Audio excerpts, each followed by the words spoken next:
Here's a GRE arithmetic question. Let's take a look. So we're told that after an interest rate increase, the price of a bond falls to 70% of its face value. What percent greater is the face value than the new price? Round to the nearest whole percent.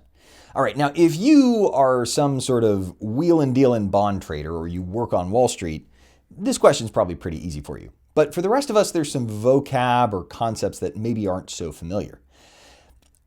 I don't know what face value means, but I do know that it is some value, right? It is a number. The face value of a bond is some number.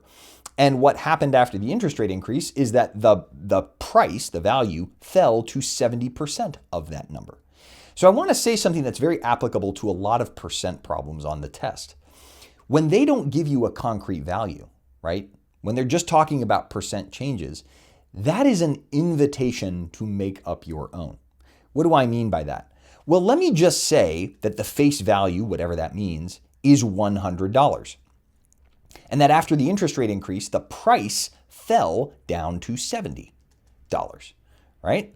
So it started at 100 and it went down to 70. The question now is what percent greater is the face value, what percent greater is this than that? And I can plug this into my percent change formula.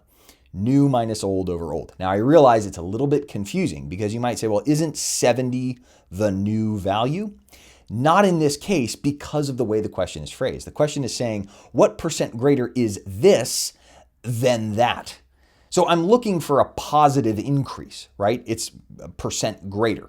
So the number I get should be a positive one, meaning that I need to do 100, I'll do it down here, 100 minus 70 over 70, new minus old over old. And what that gives me when I punch it out on my calculator is about 42.8, which rounds wholly to 43. Correct answer here is C. For more GRE tips and tricks or to sign up for my online course, follow the link on my profile.